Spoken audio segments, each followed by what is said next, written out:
Waktu berjalan tanpa pernah menunggu siapapun. Musim berganti. Sawah di kampung kembali menghijau, lalu menguning.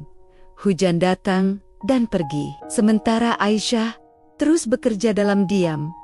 Menabung lelahnya di negeri orang, ia mulai terbiasa dengan rasa rindu, terbiasa dengan kesepian, dan terbiasa menyembunyikan air mata di balik senyum saat berbicara lewat layar ponsel. Namun di tempat yang jauh itu, Aisyah tidak tahu bahwa hidup Rizal perlahan berubah. Awalnya hanya karena rasa sepi. Setelah Aisyah pergi, rumah terasa lebih kosong. Rani lebih banyak di sekolah dan bermain dengan teman-temannya. Malam-malam menjadi sunyi. Tak ada lagi suara Aisyah di dapur. Tak ada lagi obrolan ringan di teras.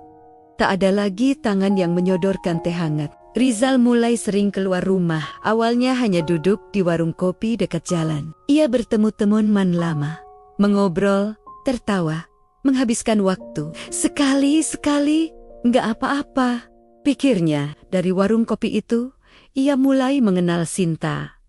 Sinta adalah perempuan muda yang baru pindah ke desa sebelah. Ia bekerja di toko pakaian. Wajahnya cantik, caranya bicara lembut, dan ia selalu terlihat perhatian. Awalnya hanya sapaan, "Mas Rizal ya? Iya, sering nongkrong di sini juga." Ya, kalau lagi nggak kerja, mereka mulai sering bertemu, duduk bersebelahan, bertukar cerita. Rizal bercerita tentang Aisyah yang bekerja di luar negeri, tentang rindunya, tentang lelahnya menjadi kepala keluarga sendirian. Sinta mendengarkan dengan mata penuh simpati. "Kamu hebat ya, Mas? Masih setia nunggu istri?" Rizal tersenyum bangga. "Iya, dia juga berjuang buat kami." Perhatian kecil itu membuat hatinya hangat. Dari obrolan ringan menjadi kebiasaan. Dari kebiasaan menjadi ketergantungan. Jika dulu ia pulang cepat, kini ia sering pulang larut. Jika dulu ia langsung menghubungi Aisyah setiap malam, kini sering lupa. Uang kiriman Aisyah pun mulai berubah arti baginya. Dulu, uang itu terasa sakral. Hasil keringat istri harus dijaga. Kini, ia mulai berpikir, sekoli pakai, nggak apa-apa. Awalnya hanya untuk memperbaiki motor tua, lalu beli jaket baru, lalu ganti ponsel, lalu traktir teman-teman, lalu membelikan Sinta tas kecil. Ini cuma sementara. Hiburnya pada diri sendiri. Bulan depan kan Aisyah kirim lagi. Dan Aisyah memang selalu mengirim. Setiap bulan, tanpa pernah terlambat. Suatu malam, Aisyah menelepon, "Bang, uang kemarin cukup nggak?" "Cukup. Kok rumah belum diperbaiki? Masih nabung dulu.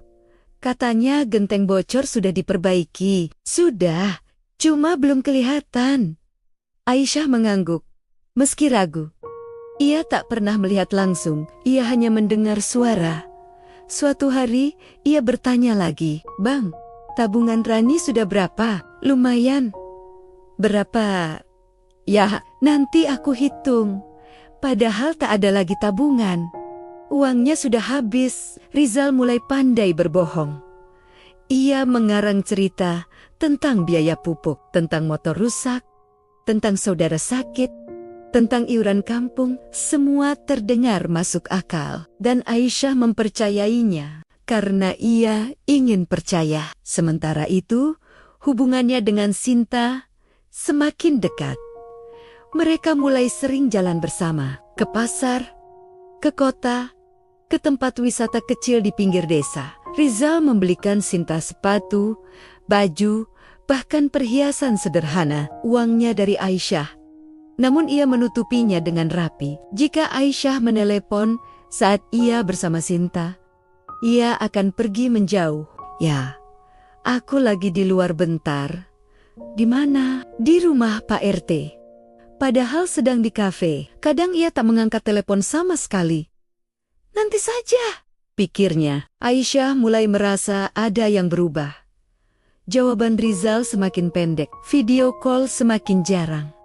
Kadang wajah Rizal terlihat lelah. kadang terlihat terlalu ceria. Aneh, batin Aisyah. Suatu malam, Aisyah berkata pelan, "Bang, kamu masih sayang aku kan?" Rizal terkejut. "Kok tanya gitu? Rasanya kamu beda. Perasaan kamu aja." Oh, Aisyah tersenyum pahit. Ia menenangkan diri. "Mungkin aku saja yang terlalu sensitif." Sementara itu, Sinta mulai menuntut lebih. "Kapan kamu serius sama aku?"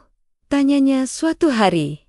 Rizal terdiam. "Aku kan sudah punya istri. Dia jauh. Aku yang di sini." Kata-kata itu menancap. Rizal mulai terjebak. Ia mencintai perhatian. Ia mencintai rasa dihargai. Ia lupa pada pengorbanan Aisyah. Ia lupa pada janji. Di kampung, orang mulai berbisik, "Rizal dekat sama Sinta ya." Kasihan Aisyah. Tapi tak ada yang berani mengatakan pada Aisyah. Mereka takut. Mereka takut. Takut merusak rumah tangga. Takut dianggap iri. Sementara Aisyah terus bekerja. Tangannya makin kasar. Punggungnya makin sering sakit. Namun setiap menerima gaji, ia tersenyum. Sebentar lagi rumah kita jadi. Ia tak tahu bahwa rumah itu hanya ada di mimpinya, bahwa uangnya mengalir ke tempat yang salah, bahwa suaminya perlahan menjadi orang asing, dan bahwa kebohongan seperti rumput liar telah tumbuh subur di antara cinta mereka diam-diam, tanpa suara, tanpa ampun.